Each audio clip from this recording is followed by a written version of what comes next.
ഞാൻ പറയണത് എന്താണെന്നറിയാവോ? പറഞ്ഞാൽ വിഷയങ്ങൾ വലുതാണ്. ഖുർആനിലെ രണ്ടാമത്തെ കല്യാണാലോ എന്ന് പറഞ്ഞു തരട്ടെ. ഒരു കഥയാണത്, പറയട്ടെ. ചെറുപ്പക്കാർ പറ ഉസ്താദേ, കല്യാണാനോ കേൾക്കുന്ന രസമാണ്. പറയണോ വേണ്ടേ? പറയണ ചെറുപ്പക്കാര് തലയാട്ടണം, കെട്ടിയവരും ഉണ്ടായിരിക്കും. പറഞ്ഞിട്ടും കാര്യമില്ല, ഇനി കെട്ടാൻ പറ്റൂലല്ലോ. ഇങ്ങനെ കല്യാണം കഴിച്ചാൽ എന്ത് കിട്ടും? ഞാൻ നിങ്ങളോട് പറഞ്ഞല്ലോ, നല്ല കല്യാണമാണെങ്കിൽ അതിൽ ഹൈറ് കിട്ടും. ഒരു മനുഷ്യൻ നല്ല കല്യാണം നടത്തി, ഒരു ചെറുപ്പക്കാരൻ, അയാൾക്ക് കിട്ടിയ ഹൈർ എന്താണെന്നറിയോ?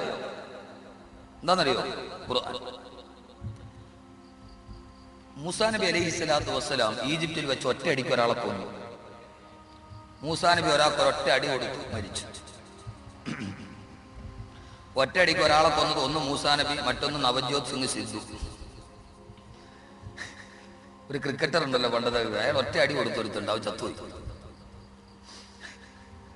അപ്പൊ മൂസാ നബി ഒരടിക്ക് ഒരാളെ കൊന്നു. ചുരുക്കി ഞാൻ പറയാം, മനസ്സിലായല്ലോ. അങ്ങനെ സൂറത്തുൽ ഖസസ്.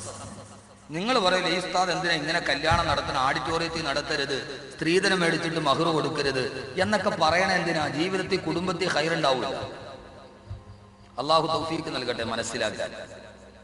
എന്റെ സഹോദര, സ്നേഹമില്ലാത്ത കുടുംബത്തിൽ അള്ളാഹ് നോക്കൂല. നോക്കുവോ? ഒരൊറ്റ ഹദീസ് പറഞ്ഞു തരട്ടെ. അള്ളാഹുവിന്റെ പ്രവാചകൻ പറഞ്ഞു, ആരെങ്കിലും ഒരു ഭർത്താവ് തന്റെ ഭാര്യയുടെ മുഖത്തേക്ക് സന്തോഷത്തോടെ നോക്കി, അള്ളാഹു നോക്കാൻ തൗഫീക്ക് നൽകട്ടെ. കേക്ക് സഹോദരങ്ങളെ, ഇത് ഖുർആനാണ്, റസൂലുള്ള പറഞ്ഞതാണ്. ഒരു ഭർത്താവ് അവളുടെ ഭാര്യയുടെ മുഖത്തേക്ക് സന്തോഷത്തോടെ നോക്കി, തന്റെ ഭർത്താവ് തന്റെ മുഖത്തേക്ക് സന്തോഷത്തോടെ നോക്കുന്നത് കണ്ടപ്പോ ഭാര്യ തിരിച്ചിട്ട് ഭർത്താവിന്റെ മുഖത്തേക്ക് സന്തോഷത്തോടെ നോക്കി. ഭാര്യ നോക്കിയപ്പോൾ മാപ്പിളവന്റെ മുഖത്തേക്ക് ചിരിയോടെ നോക്കുകയാണ്. ആ സമയത്ത് ആ ഭാര്യ അവന്റെ മുഖത്തേക്ക് തിരിച്ചൊന്ന് സന്തോഷത്തോടെ നോക്കിയാൽ, ഒരേ സമയത്ത് ഒരു ഭാര്യയും ഭർത്താവും സന്തോഷത്തോടെ മുഖാമുഖം നോക്കിയിരുന്നാൽ നളറല്ലാഹു ഇലൈഹിമാ, സമയത്ത് ആകാശത്തിരിക്കുന്ന അല്ലാഹ് അവിടെ രണ്ടുപേരുടെയും നേരെ കാരുണ്യത്തിന്റെ നോട്ടമയക്കുമെന്ന് റൂഹി ഫിദാ നബി മുഹമ്മദ് മുസ്തഫ. സന്തുഷ്ട കുടുംബത്തിലെ അല്ലാഹ് നോക്കൂ. ഇത് മാത്രം മതി. അല്ലാഹു ഈ നോട്ടം നൽകട്ടെ, അല്ലാഹു ഈ നോട്ടം നൽകട്ടെ. എന്താ മുസ്ലിയാരെ ചിരിക്കണേ? ഇത് അള്ളാന്റെ റസൂൽ പറഞ്ഞത് ഇങ്ങനെ ഒരു കുടുംബം ഉണ്ടാവണം. ഭാര്യ ഭർത്താവ് ഭാര്യയുടെ മുഖത്ത് നോക്കുന്നങ്ങനെ. ഭാര്യ ഇരുന്നിട്ട് ചായയോ അല്ലെങ്കിൽ കറിയൊക്കെ ഉണ്ടാക്കുകയാണ്, അല്ലെങ്കിൽ ഭക്ഷണം ഉണ്ടാക്കുകയാണ്. ഈ ഭക്ഷണം ഉണ്ടാക്കുമ്പോൾ നമ്മളിപ്പോ ആ സംസ്കാരമില്ല. വൈകുന്നേരം വിളിക്കും, എനിക്ക് തലവേദന. വൈകുന്നേരം വരുമ്പോഴേ ആ ഹോട്ടലിൽ നിന്ന് ഇച്ചിരി പൊതി മേടിച്ചോണ്ട് വരണം. ഓ ചക്കരയാ മേടിച്ചോണ്ട് വന്നു, നിനക്ക് പറ്റുമല്ലോ, നീ കിടന്നോളി. ഭാര്യയുടെ ആഗ്രഹം എന്താ? പടച്ചവനെ, ശരി, ഏതായാലും ഇന്ന് ഐഡിയ സ്റ്റാർ സിംഗർ കാണാം. അവളുടെ ആഗ്രഹം അതാണ്. അപ്പൊ പൊതി മേടിച്ചോണ്ട് കൊടുക്കും നമ്മള്. യഥാർത്ഥത്തിൽ സഹോദരങ്ങളെ, എന്റെ പ്രിയപ്പെട്ട സഹോദരിമാരെന്നോട് പൊറുക്കണം, വിഷമം ഒന്നും ഉണ്ടാവരുത്. ഈ പൊതി മേടിച്ചോണ്ട് കൊടുത്ത് തീറ്റിക്കണം, അവസാനിക്കണം. കാരണം ഭാര്യയ്ക്ക് സ്നേഹം ഉണ്ടാവില്ല. നിങ്ങൾ പൊതി മേടിച്ചോണ്ട് കൊടുക്കണ ഭാര്യയ്ക്ക് സ്നേഹം ഉണ്ടാവാനാണെങ്കിൽ ഈ പാഴ്സൽ മേടിച്ചോണ്ട് കൊടുത്ത ഭാര്യയ്ക്ക് സ്നേഹം ഉണ്ടാവില്ല. കാരണം എന്താണെന്നറിയോ? ഒരു ഭാര്യ തന്റെ ഭർത്താവ് വെളിയിൽ പോയിരിക്കുന്നു, വൈകുന്നേരം വരും, അവന് ഇഷ്ടമുള്ള വിഭവം അവൾ ഉണ്ടാക്കാം. എന്റെ ഭർത്താവിന് ചപ്പാത്തിയാണ് ഇഷ്ടം, ചോറല്ല. അപ്പൊ ഭർത്താവിന് വേണ്ടി മാവെടുത്തിട്ട് അതിനകത്ത് കുഴച്ചോണ്ടിരിക്കുമ്പോ അവളുടെ മനസ്സ് മുഴുവൻ എന്താ? എന്റെ ഇക്കാക്ക് ചപ്പാത്തിയാണ് ഇഷ്ടം. അങ്ങനെ ഈ വെള്ളം ഒഴിക്കുമ്പോൾ ചിന്ത എന്താ? ഇക്കാക്ക് നല്ല മയമുള്ള ചപ്പാത്തിയാണ് ഇഷ്ടം, കൊണ്ട് വെള്ളം കുറച്ച് ഒഴിക്കാവൂ. അങ്ങനെ ചപ്പാത്തി ഉണ്ടാക്കിയിട്ട് കറി ഉണ്ടാക്കുമ്പോൾ മസാല അതിനകത്തോട്ട് മുളക് പൊടി ഇടുമ്പോഴും മനസ്സിൽ ഭർത്താവിനെ കാണും, എന്റെ ഇക്കാക്ക് എരിവൽപ്പം കൂടുന്ന ഇഷ്ടമല്ല. അപ്പൊ എരിവൊരൽപ്പം കുറയ്ക്കുമ്പോൾ ചിന്ത ആരെക്കുറിച്ചാ?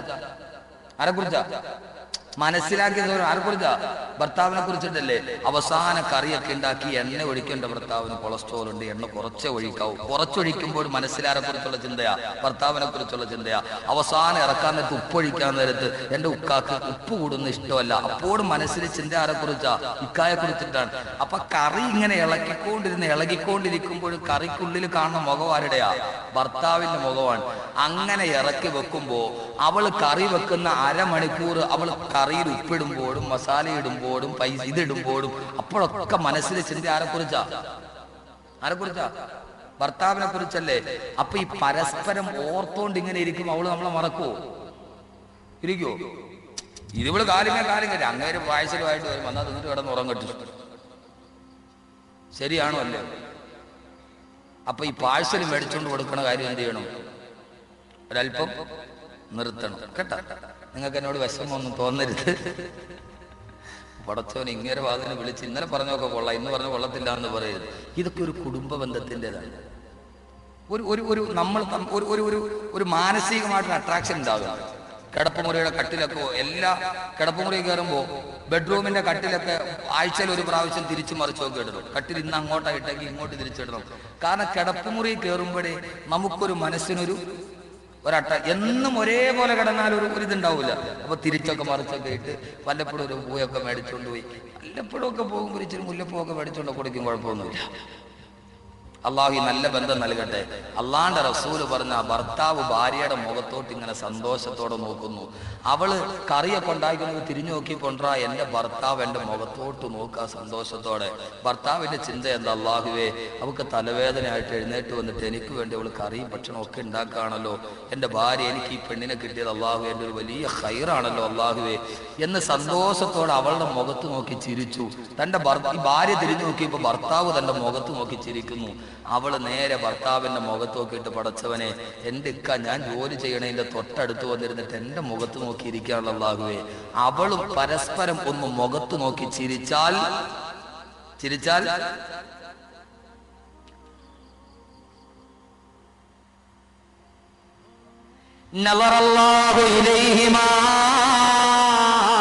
അല്ലാഹു അവരിലേക്ക് നോക്കുമെന്ന് ആദരവായ പ്രവാചകൻ നബി മുഹമ്മദ് മുസ്തഫ.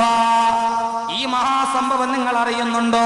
ഭാര്യയുടെ മുഖത്ത് നോക്കി ഒന്ന് ചിരിക്കുമ്പോ, തിരിച്ചൊരു പുഞ്ചിരി തിരിച്ച് സമ്മാനിക്കുമ്പോ അള്ളാന്റെ തിരുനോട്ടം വരുന്നത് നിങ്ങൾ അറിയുന്നുണ്ടോ? അള്ളാഹു തൗഫീഖ് നൽകുമാറാകട്ടെ. ഒത്തിരി പറയാനുണ്ട് ഇങ്ങനെ. പക്ഷെ ഭാര്യ ശരിയല്ലെങ്കിലോ അള്ളാഹ് മലക്കുകളെ പറഞ്ഞു വിടുമെന്നാണ് ആ ഭാര്യ ഭർത്താക്കന്മാരെ സന്ദർശിക്കാൻ. അള്ളാഹു തൗഫീഖ് നൽകട്ടെ. ഇനി വീട്ടിലിരിക്കുന്ന പെണ്ണ് ശരിയല്ലെങ്കിലോ കുറെ സഹോദരങ്ങൾ പറഞ്ഞു സ്ത്രീകളുടെ വേഷവിധാനം പറയണമെന്ന്. ഒറ്റ കാര്യം ഞാൻ പറയട്ടെ, പെങ്ങളെ തലമറയ്ക്കാത്ത പെണ്ണിന്റെ ജീവിതത്തിൽ സമാധാനം ഉണ്ടാവില്ല. കുടുംബ ബന്ധത്തിൽ സമാധാനം ഉണ്ടാവില്ല തലമറയ്ക്കാത്ത പെണ്ണിന്റെ ജീവിതത്തിൽ. അള്ളാഹു മനസ്സിലാക്കാൻ തൗഫീഖ് നൽകട്ടെ. നമ്മുടെ വീട്ടിൽ വന്ന് സമാധാനം നമുക്ക് നൽകുന്ന ആരാ? റഹ്മത്തിന്റെ മലക്കല്ലേ. അള്ളാഹു മലക്കുകളെ പറഞ്ഞു അവര് വരുമ്പോഴല്ലേ വീട്ടിൽ സമാധാനം ഉണ്ടാകുന്നത്. ഖദീജ ബീവിക്ക് റസൂലുള്ളാഹ് ആദ്യം വന്നിട്ട് ജിബ്രീൽ എന്നെ കെട്ടിപ്പിടിച്ചു എന്ന് പറയുമ്പോൾ ഖദീജ ബീവിക്ക് വലിയ ബുദ്ധിശക്തിയുള്ള പെണ്ണാണ് ഖദീജ ബീവി. ആ ഖദീജ ബീവിക്ക് ഒരു സംശയം, ഇത് ജിബ്രീൽ തന്നെയാണോ വന്നത്, റസൂലുള്ളാഹ് പറയുന്നത് സത്യമാണോ എന്ന് അറിയാൻ ഖദീജ ബീവി ഒന്ന് പരീക്ഷിക്കാൻ തീരുമാനിച്ചു. ഒരു ദിവസം ഖദീജ ബീവി റസൂലുള്ളാഹിയോട് പറഞ്ഞു, റസൂലേ, ഖദീജ ബീവി പറഞ്ഞാൽ റസൂലിനോട് പറഞ്ഞു, റസൂലേ, എന്റെ ഇടത്തെ കാലിന്റെ തൊടയിലൊന്ന് കയറിയിരിക്കും. റസൂലുള്ളാഹി ഖദീജ ബീവിയുടെ ഇടത്തെ തൊടയിൽ കയറിയിരുന്നു, തൊടയുടെ ഭാഗത്ത് കയറിയിരുന്നു. ബഹുമാനപ്പെട്ട ഖദീജ ബീവി റസൂലുള്ളാഹിയോട് ചോദിച്ചു, ഹൽ റആഹു, ഇപ്പൊ ജിബ്രീൽ വരുന്നുണ്ടോ, ജിബ്രീലിനെ കാണുന്നുണ്ടോ? റസൂലുള്ളാഹി പറഞ്ഞു, ജിബ്രീലിനെ കാണുന്നുണ്ടോ ഖദീജ? ബഹുമാനപ്പെട്ട ഖദീജ ബീവി പറഞ്ഞു, നബിയെ, എന്റെ വലത്തെ തൊടയുടെ ഭാഗത്തോട്ട് കയറിയിരിക്കും. റസൂലുള്ളാഹി സ്വല്ലല്ലാഹി അലൈഹി വസല്ലം ഇടത്തെ തൊടയിൽ നിന്ന് മാറി വലത്തെ തൊടയിൽ ഇരുന്നു. ഖദീജ ബീവി ചോദിച്ചു, ഇപ്പൊ അങ്ങ് ജിബ്രീലിനെ കാണുന്നുണ്ടോ? ഹൽ റആഹു, കാണുന്നുണ്ടോ? ബഹുമാനപ്പെട്ട റസൂലുള്ളാഹി പറഞ്ഞു, അതെ ഞാൻ കാണുന്നുണ്ട് ഖദീജ, ജിബ്രീൽ എന്റെ അടുക്കൽ വരുന്നുണ്ട് ഇപ്പോഴും. ബഹുമാനപ്പെട്ട ഖദീജ വലിയ ബുദ്ധിമതിയാണ്. ഖദീജ ബീവി റളിയല്ലാഹു തആല നബിയോട് പറഞ്ഞു, എന്നാൽ കയറി എന്റെ മടിത്തട്ടിലിരിക്കും. രണ്ട് കാലുകളുടെയും ഇടയിൽ ഖദീജ ബീവിയുടെ മടിത്തട്ടിലേക്ക് കയറി റസൂലുള്ളാഹി ഇരുന്നു. ഭാര്യ ഭർത്താവുമാണ്, കയറി മടിത്തട്ടിലിരുന്നു. ഖദീജ ബീവി റളിയല്ലാഹു തആല ചോദിച്ചു, റസൂലേ, ഹൽ റആഹു, ഇപ്പോ ജിബ്രീലിനെ കാണുന്നുണ്ടോ? ഖദീജ, ഞാൻ കാണുന്നുണ്ട് ഖദീജ, ഇപ്പോഴും ഞാൻ ജിബ്രീലിനെ കാണുന്നുണ്ട്. ഖദീജ ബീവി റളിയല്ലാഹു തആല അൻഹ തന്റെ തലയിൽ കിടന്ന തട്ടം ഒരൽപ്പം അങ്ങ് താഴേക്ക് മാറ്റി.